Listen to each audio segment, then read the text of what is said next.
Hello बच्चों, नमस्कार। आपका विश्व उज्ज्वल चैनल में स्वागत है। आज हम कक्षा 8 इकाई 1 परिमेय संख्याएं अभ्यास 1J का सवाल देखेंगे। तो आइए देखते हैं सवाल। तो आइए अभ्यास 1J का प्रश्न नंबर पहला देख रहे हैं। प्रश्न नंबर पहला है, निम्नलिखित परिमेय संख्याओं को दशमलव रूप में व्यक्त कीजिए। तो ये संख्याएं दी गई हैं। तो आइए पहले नंबर संख्या को हम हल कर रहे हैं। तो दशमलव रूप में व्यक्त करना है। हम पिछले वीडियो में बता चुके हैं परिमेय संख्याओं को कैसे दशमलव रूप में व्यक्त करते हैं। तो आइए करते हैं पहला प्रश्न। पहला है 11/3। अब आइए भाग देते हैं।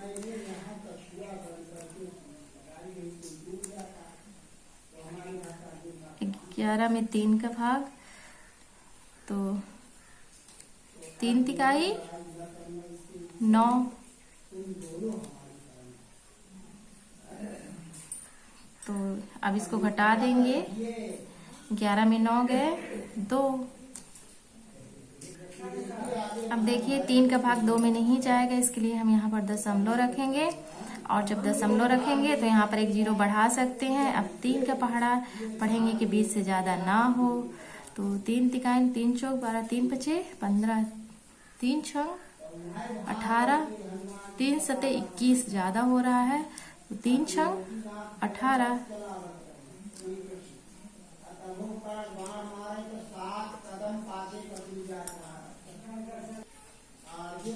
अब देखिए फिर से 20 में 18 को घटाएंगे तो कितना बचेगा 2।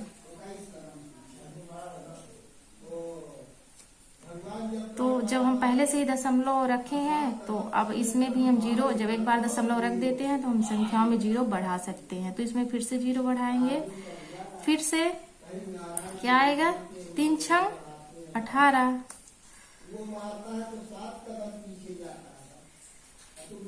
फिर से वही 18 में 20 घटाएंगे तो क्या आएगा 2। अब देखिए फिर से 2 आ गया। फिर से हम 0 बढ़ाएंगे, फिर से 6 आएगा। इस स्थिति में हमने बताया था पिछले वीडियो में कि इस स्थिति में हम क्या करते हैं। इस स्थिति में हम उत्तर लिख देते हैं, या तो जो चिन्ह बार बार आ रहा है उसके नीचे क्या करते हैं पॉइंट का या तो बार का चिन्ह लगा देते हैं। तो आइए अब इसको कैसे लिखेंगे। तो यहाँ पर लिखेंगे 11/3 बराबर 9.6 और 6 में बार का चिन्ह लगा देंगे। ये आ गया 11/3 का उत्तर। अब आइए दूसरा नंबर सवाल देखते हैं। दूसरा है 17/5। अब इसमें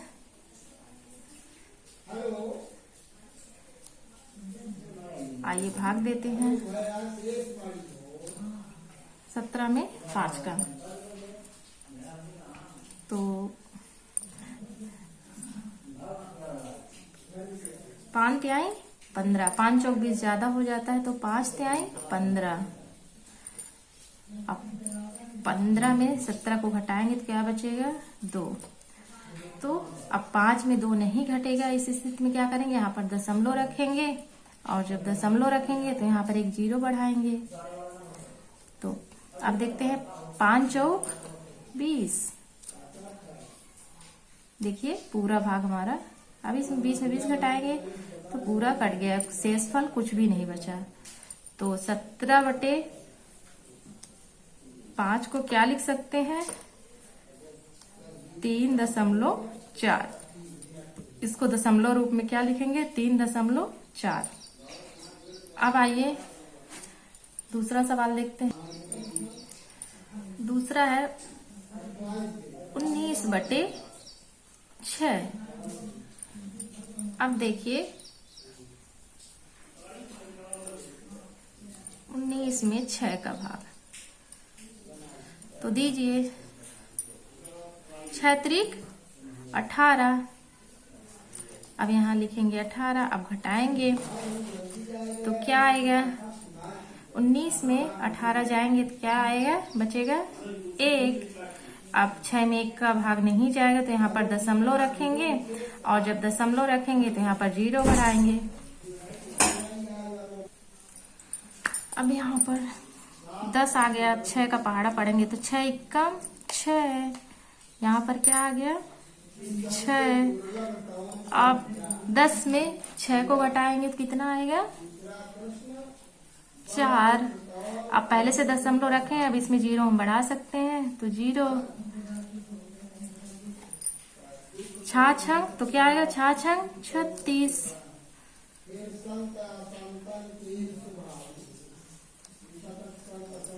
अब 40 में 36 को घटाएंगे तो क्या बचेगा, वही 4। फिर से क्या करेंगे, दशमलव का फिर 0 बढ़ाएंगे तो फिर क्या आएगा, वही संख्या आएगी, छाछंग 36। फिर से वही घटाएंगे तो क्या आएगा, 4 आएगा। तो बार बार यही प्रक्रिया क्या होगी, चलती रहेगी। इस स्थिति में हम क्या करेंगे, तो हम 19/6 को क्या लिख सकते हैं, 19/6 को हम लिख सकते हैं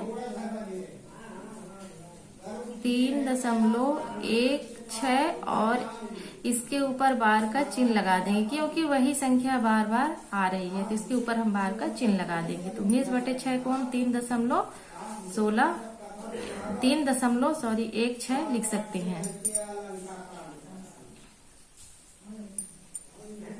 अब आइए प्रश्न नंबर 1 का लास्ट सवाल 3/8 है। इसको हम दशमलव रूप में बदलते हैं तो इसको कैसे करेंगे, 3 में 8 का, तो आइए देखते हैं। नहीं जा रहा भाग, इस स्थिति में भाग न गए लब्धे शून्य। फिर क्या करेंगे, दशमलव रखेंगे। जब दशमलव रखेंगे तो 1 0 हम बढ़ा सकते हैं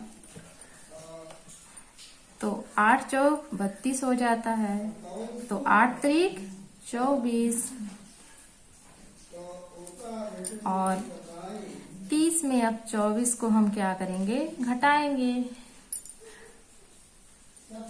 तो कितना आएगा, 30 में 24 घटाएंगे, यहाँ पर आएगा 6।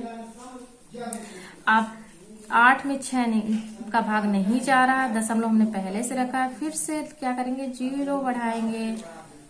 अब 8 का पहाड़ा पढ़ेंगे कि 60 से ज्यादा ना हो। कितनी बार में जाएगा, 8 सते 56, 8 अठाई 64 ज्यादा हो जाता है तो 8 सते 56। अब हम 60 में 56 को घटाएंगे तो क्या आएगा, आएगा 4। अब 8 में 4 का भाग नहीं जाएगा, दशमलव पहले से रखा हुआ है तो इसमें 0 हम बढ़ा सकते हैं तो क्या आ जाएगा, 8 5 40। अब फिर से 40 में घटा देंगे 40 को तो क्या बचेगा, कुछ भी नहीं, 0 0। तो 3/8 को हम आंसर में क्या लिख सकते हैं, 3/8 को दशमलव रूप में कैसे लिखेंगे, 0.375। ये आ गया आंसर। अब आइए दूसरा सवाल देखते हैं। तो आइए देखते हैं प्रश्न नंबर 2 कैसा, निम्नलिखित परिमेय संख्याओं को दशमलव रूप में बदलिए। अब अभी तक तो हमने धनात्मक संख्याओं को दशमलव रूप में बदला है, अब आ गई है ऋणात्मक संख्याएं दशमलव रूप में बदलने के लिए। तो आप बच्चों, आप लोग घबराइएगा नहीं, बिल्कुल वही धनात्मक वाली ही इसमें वही नियम लगेगा। जब हम इसको दशमलव रूप में लिखेंगे तब इसमें हमें ये जो माइनस का चिन्ह दिया हुआ है इसे लगाना पड़ेगा। तो आइए पहले हम इसको हल करते हैं। आइए हम कर रहे हैं -5/4 को हल, तो बिल्कुल वैसे ही करेंगे। 5 में 4 का भाग तो एक बार में जाएगा, 4 एकम 4 घटा देंगे तो कितना बचेगा, 1। 5 में 4 जाएंगे 1 बचेगा। अब देख रहे हैं 4 में 1 का भाग नहीं जाएगा। इस स्थिति में हम क्या करेंगे, यहाँ पर दशमलव रखेंगे। जब यहाँ पर दशमलव रखेंगे तो यहाँ पर 0 बढ़ाएंगे। अब जब 0 बढ़ाएंगे तो अब 4 का पहाड़ा पढ़िए कि 10 से ज्यादा ना हो, तो 4 दूनी 8, 4 तिहाई 12 ज्यादा हो रहा है तो 4 दूनी 8। अब 10 में 8 जाएंगे तो कितना बचेगा, 2। अब 4 में 2 तो जाएंगे नहीं, और हमने पहले से ही दशमलव लगा रखा है तो यहाँ पर हम 0 ले सकते हैं। तो 0 लिए तो कितना, 4। अब 4 का पहाड़ा पढ़िए कि 20 से ज्यादा ना हो, तो आइए, तो 4 पंचे 20, देखिए पूरा कट गया। तो हम -5/4 को क्या लिख सकते हैं, दशमलव रूप में लिख सकते हैं। पहले हम माइनस का चिन्ह है तो माइनस का चिन्ह रखेंगे, इसके बाद लिखेंगे क्या, 1.25। क्या लिख सकते हैं, माइनस, यहाँ पर लिख लीजिए -5/4 को हम क्या लिख सकते हैं, -1.25। अब आइए ऐसे हम -15/2 को देखते हैं।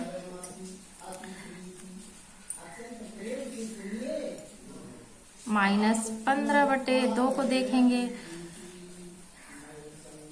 तो यहाँ 15, अब भाग करेंगे 2 का तो 2 सत्ते 14। अब क्या होगा, 15 में 14 को घटाएंगे तो क्या होगा, 15 में 14 जाएंगे 1 आएगा। अब 2 में 1 का भाग तो जाएगा नहीं तो यहाँ पर दशमलव रखेंगे। जब दशमलव रखेंगे तो यहाँ पर 0 बढ़ाएंगे, या जब 0 बढ़ाएंगे हो गया 10। अब 2 का पहाड़ा पड़ेंगे कि 10 से ज्यादा ना हो, तो 2 पंचे 10। अब 10 में 10 को घटा देंगे तो क्या बचेगा, 0 0। तो -15/2 को हम क्या लिख सकते हैं, बराबर दशमलव रूप में क्या लिखेंगे, -7.5। सिर्फ हमें भागफल में माइनस लगा देना है, और बिल्कुल भाग हमें वैसे जैसे हम धनात्मक संख्याओं का करते हैं वैसे ही करेंगे। सिर्फ जब हम यहाँ पर इसको दशमलव रूप में लिखेंगे तब हमें माइनस का चिन्ह यहाँ पर लगाना चाहिए। तो ये बात आप लोग ध्यान रखिएगा। अब आइए -16/5 को हल करते हैं। -16/5, अब 16 में 5 का तो 5 दूनी 10, 5 तिहाई 15। तो 16 में 15 घटाएंगे तो क्या, 1 बचेगा। अब 5 में से 1 तो जाएगा नहीं तो यहाँ पर दशमलव रखेंगे। जब दशमलव रखेंगे तो यहाँ पर 0 बढ़ाएंगे। अब जब 0 बढ़ गया तो 5 का पहाड़ा पढ़ेंगे कि 10 से ज्यादा ना हो, तो 5 दूनी 10। 10 में 10 जाएंगे, कुछ नहीं बचेगा, 0 0। तो शेषफल कुछ भी नहीं बचा। तो अब -16/5 को क्या लिख सकते हैं, दशमलव रूप में लिख सकते हैं -3.2। क्या लिख सकते हैं, -3.2। -16/5 को हम -3.2 लिख सकते हैं। अब आइए लास्ट वाला करते हैं, -5/9। अब करते हैं -5/9 को, तो 5 में 9 का। तो अब देख रहे हैं कि नहीं, भाग नहीं जा रहा है, क्योंकि यहाँ पर 5, यहाँ पर 9 दिया गया है। 9 बड़ी संख्या है, तो इस स्थिति में क्या करेंगे, भाग न गए लब्धे शून्य, और यहाँ पर बढ़ाएंगे दशमलव। जब यहाँ दशमलव आएगा तो यहाँ 1 0 बढ़ा सकते हैं। तो अब 9 का पहाड़ा पढ़ेंगे 50 से ज्यादा ना हो, तो क्या होगा, 9 पन्ना 45। अब 50 में 45 जाएंगे तो क्या आएगा, 5। घटाएंगे 50 में 45 घटाएंगे तो 5 आएगा। तो अब फिर से 5 आ गया। अब फिर से 0 बढ़ाएंगे, फिर से 9 पना 45, फिर 45 आ गया, फिर से घटाएंगे तो क्या आएगा 5, फिर 0 बढ़ाएंगे तो फिर वही क्रिया, फिर 9 पना 45, तो बार बार वही क्रिया, वही 5 ही 5 आ रहा है। मतलब ये भाग हमारा जाएगा ही नहीं, ये बार बार ऐसे आता रहेगा। इस स्थिति में हम इसको कैसे लिखते हैं, हम -5/9 को कैसे लिखते हैं इस स्थिति में हम, अब आइए देखते हैं कैसे लिखते हैं। हम बार का चिन्ह लगाते हैं, तो इस -5/9 को हम क्या लिखेंगे, बराबर 0.5 लिख देंगे, और 5 बार बार आ रहा है ना, तो 5 के ऊपर बार का चिन्ह लगा देंगे इस तरह से। तो ये आ गया हमारा -5/9 को क्या लिखेंगे 0.5, और 5 के ऊपर बार का चिन्ह होगा। अब आइए अगला सवाल देखते हैं। तो आइए प्रश्न नंबर 3 देखते हैं। प्रश्न नंबर 3, निम्नलिखित परिमेय संख्याओं में से कौन कौन सी संख्याओं को शांत दशमलव में निरूपित किया जा सकता है। निरूपित यानी बदला जा सकता है। यहाँ पर क्या पूछा गया है, शांत दशमलव संख्या, शांत दशमलव। हमने पिछले वाले पार्ट में यानी फर्स्ट पार्ट में शांत दशमलव संख्या और अशांत दशमलव संख्या के बारे में विस्तार से बताया हुआ है। उसको बच्चों आप लोग उस वीडियो को देखिएगा, इसमें भी बता रहे हैं। तो इसमें शांत दशमलव के रूप में कैसे निरूपित कर सकते हैं संख्याओं को, कौन सी संख्याएं हैं। तो आइए देखते हैं कौन कौन सी संख्याएं हैं जिनको हम शांत दशमलव के रूप में निरूपित कर सकते हैं। तो पहला नंबर नियम है कि हम इन संख्याओं को भाग दें, जैसे अभी भाग दिए हैं, और जो शेषफल है हमारा वो 0 प्राप्त हो जाए। जैसे 1/4 का भाग दे और हमारा शेषफल 0 प्राप्त हो जाए, तो वो संख्याएं शांत दशमलव संख्याएं होती हैं। वो संख्याएं क्या होती हैं, शांत दशमलव संख्याएं होती हैं। लेकिन इस तरह में हमें बहुत ज्यादा समय लगेगा, तो हम दूसरे नियम का उपयोग करेंगे। और दूसरा नियम ये है कि वह परिमेय संख्याएं जिनके हरों में 2 और 5 हो, क्या हो, जिनके हरों में केवल 2 और 5 हो, वो संख्याएं क्या होती हैं, शांत दशमलव संख्याएं होती हैं। तो 2 और 5, अब देखते हैं कि इसमें 2 और 5 है, या तो एक ऐसे भी कह सकते हैं कि 2 और 5 अभाज्य गुणनखंड हो, तो वो संख्याएं क्या होती हैं, शांत दशमलव संख्याएं होती हैं। तो 1/4 में देखते हैं इसके हर में क्या है, 4 है। तो 4 का जब हम गुणनखंड करेंगे तो कैसे करेंगे, 2 गुणे 2। तो इसमें भी 2 है, केवल 2। तो अभी हमने क्या बताया, या तो 2 हो, या तो 2 हो, या 5, या दोनों 2 और 5 दोनों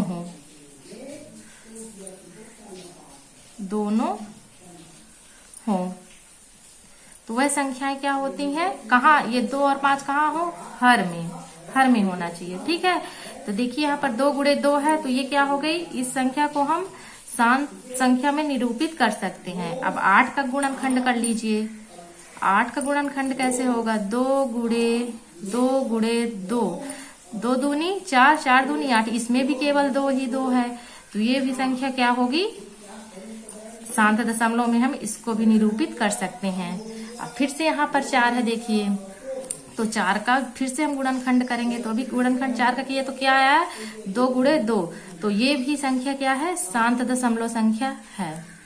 अब यहाँ पर 10 है, तो 10 का गुणनखंड करेंगे तो क्या आएगा, तो आइए देखते हैं। 10 का गुणनखंड करेंगे तो क्या आएगा, 2 गुणे 5। तो अभी हमने बताया या 2 हो या 5, या तो 2 और 5 दोनों होते हैं। यहाँ पर 2 भी है और 5 भी है, तो ये भी संख्या क्या होगी हमारी, शांत दशमलव संख्या में हम इसको भी निरूपित कर सकते हैं। अब देखिए यहाँ पर क्या है, 7 है, और 7 जो है 7 का जब हम गुणनखंड करेंगे तो क्या आएगा, 1 गुणे 7। तो इसमें ना तो 2 है ना तो 5 है, तो ये संख्या, इस संख्या को हम 7 दशमलव रूप में निरूपित नहीं कर सकते। इसमें प्रश्न में पूछा गया है सिर्फ 7 दशमलव रूप में किसको हम निरूपित करेंगे, तो इस संख्या को हम नहीं लिखेंगे। अब आइए 6/15 को भी देख लेते हैं। तो 15 को जब हम गुणनखंड करेंगे तो क्या होगा, इसका होगा 3 गुणे 5। तो देखिए 5 तो है, लेकिन 5 के साथ क्या है, 3 भी दिया गया है। और 7 दशमलव वो वाली संख्या होती जिसमें केवल 2 और 5 हो, या तो केवल 2 हो या तो 5, या तो 2 और 5 दोनों हो, वो संख्याएं क्या होती है, शांत। तो ये भी शांत दशमलव में इसको भी हम निरूपित नहीं कर सकते हैं। तो हमें अभ्यास पुस्तिका में ये सब नहीं करना है, ये नहीं लिखना है। हमने यहाँ आपको समझाने के लिए बताया, सिर्फ आपको उसमें ये सही का निशान और लगाना है और बताना कि ये वाली संख्याओं को हम निरूपित कर सकते हैं। तो बच्चों आज के लिए बस इतना ही। अगर आपको ये अच्छा लग रहा, समझ में आ रहा है, तो इस वीडियो को लाइक, सब्सक्राइब और शेयर करिए। जय माता दी।